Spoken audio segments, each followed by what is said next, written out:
अस्सलामुअलैकुम जी। Welcome to my YouTube channel. My name is Asad Ali और मैं आपके पास लेके आया हूँ 9th क्लास फिज़िक्स 2025 के लेक्चर्स चैप्टर नंबर 1 जो कि हमारा फिज़िकल क्वांटिटीज़ एंड मेजरमेंट्स हैं। आए चलते हैं अपने लेक्चर नंबर 2 की जानिब। जी, आज का हमारा जो टॉपिक है वो है जी साइंटिफिक नोटेशन।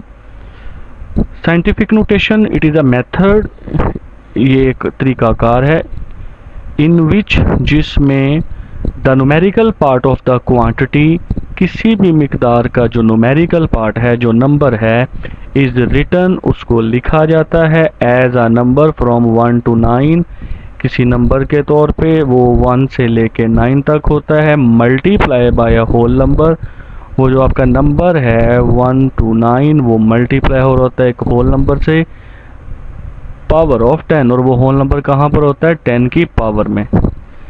जी, आपके सामने एग्जाम्पल से हम इस बात को समझते हैं। ये देखें कि आपके सामने एक नंबर है जो लिखा है 138000000 एंड 0 किलोमीटर। अगर आप देखें तो यहाँ पर आपको डेसिमल कहीं पर भी नज़र नहीं आ रहा। तो याद रखें बच्चों, जिसका डेसिमल कहीं पर भी नज़र नहीं आता उसका डेसिमल लास्ट पे होता है। साइंटिफिक नोटेशन में हमने करना ये होता है कि जो नंबर का डेसिमल जहाँ पर भी पड़ा होता है उसे वहाँ से उठाना है और फर्स्ट नंबर के बाद लेके आना है। लेकिन याद रखने वाली बात यह है कि वो फर्स्ट नंबर आपका ज़ीरो नहीं होना चाहिए। जिस नंबर के बाद पॉइंट लाना है, इशारिया लाना है, वो नंबर ज़ीरो नहीं होना चाहिए। तो हम अब इस वैल्यू में इशारिया को लास्ट से, पॉइंट को लास्ट से उठाते हैं और फर्स्ट नंबर के बाद लेके आते हैं। यहाँ पर हमारा फर्स्ट नंबर क्या है? 1। तो हमारा डेसिमल लास्ट से चलेगा और 1 के बाद आएगा। तो देखते हैं हम कितने नंबर डिजिट क्रॉस करते हैं। 1 2 3 4 5 6 7 और 8।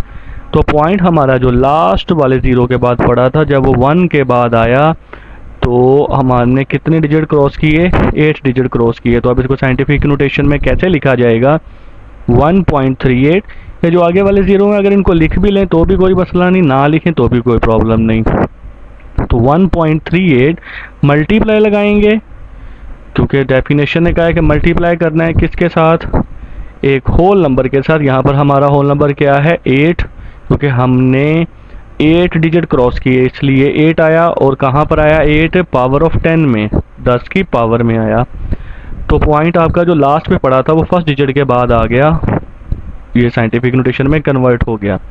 याद रखने वाली एक और बात है कि जब आपका पॉइंट राइट से लेफ्ट की तरफ मूव करेगा, जैसे इस क्वेश्चन में देखें राइट से लेफ्ट की तरफ गया तो पावर 10 की पॉजिटिव होगी। जैसे यहाँ पर 8 हमारी पावर क्या है? पॉजिटिव।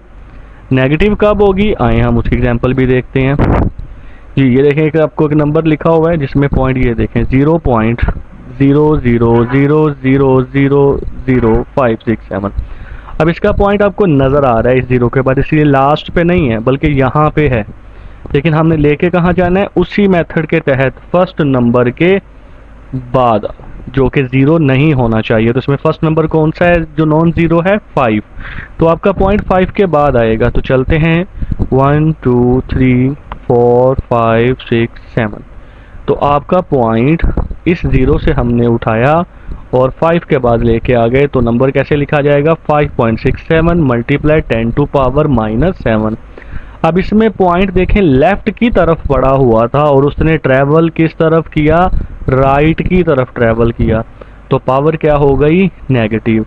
ये दो बातें याद रखनी है, जब पॉइंट राइट की तरफ पड़ा हो और लेफ्ट की तरफ मूव करे तो पावर पॉजिटिव, और अगर पॉइंट आपका लेफ्ट की तरफ पड़ा है और राइट की तरफ पॉइंट मूव करे, यानी हम उसको लेकर जाएं, तो पावर नेगेटिव। जी, ये था साइंटिफिक नोटेशन। नेक्स्ट हमारा टॉपिक है जी लेंथ मेजरिंग इंस्ट्रूमेंट्स। हमारी बुक में जो लेंथ मेजरिंग इंस्ट्रूमेंट्स इस्तेमाल हुए हैं या जिनका जिक्र है, जिनके बारे में हम पढ़ेंगे, वो है मीटर रूल। आपको डायग्राम दिखाई जा रही है, ये देखें मीटर रूल की। मेजरिंग टेप, ये मेजरिंग टेप है, ये भी मेजरिंग टेप है। वर्नियर कैलिपर, ये देखें वर्नियर कैलिपर। और स्क्रू गेज, और ये एक स्क्रू गेज है। सबसे पहले हम मीटर रूल के बारे में पढ़ेंगे। मीटर रूल क्या है जी?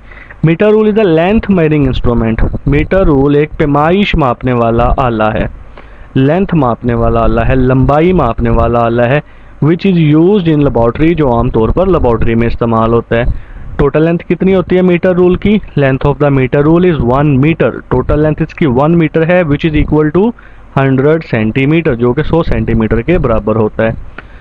The smallest division on a metre scale पे जो सबसे छोटी डिवीजन है वो है 1 मिलीमीटर की। The smallest measure that can be taken with the metre rule is 1 millimetre. इसलिए जो सबसे छोटी मेजरमेंट हम ले सकते हैं मीटर रूल को इस्तेमाल करते हुए वो कितनी है? 1 मिलीमीटर है। और यही मीटर रूल का क्या कहलाता है? लीस्ट काउंट कहलाता है।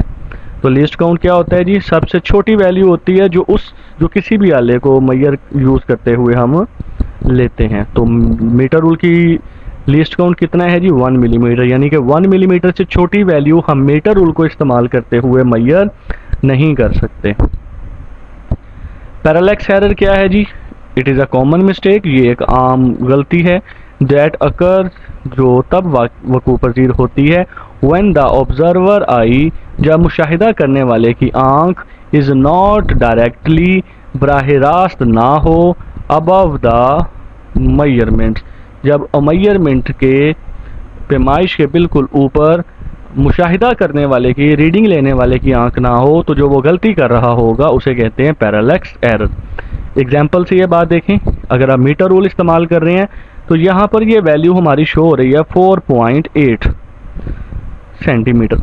तो अगर तो आप यहाँ से देख रहे हैं बिल्कुल ऊपर से, मेजरमेंट को बिल्कुल अबव से देखा जा रहा है, तो आप सही रीडिंग ले रहे हैं। अगर आप यहाँ से लेफ्ट या राइट पर किसी एंगल से वैल्यू को मेजर कर रहे हैं, रीड कर रहे हैं, उसको नोट कर रहे हैं, तो आप एक मिस्टेक कर रहे हैं, जिसे क्या बोला जाएगा? Parallax error.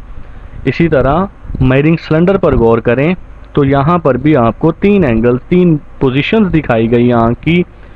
तो अगर आपकी पोजीशन आंख की बिल्कुल सामने है, मनिस्कस ऑफ द वाटर के, जो वाटर का टॉप सरफेस है उसके बिल्कुल सामने है, तो आप रीडिंग सही ले रहे हैं। अगर आप ऊपर या नीचे से किसी भी एंगल से अगर आप रीडिंग नोट कर रहे हैं तो आपकी रीडिंग गलत आएगी और इसे पैरालैक्स एरर कहा जाता है।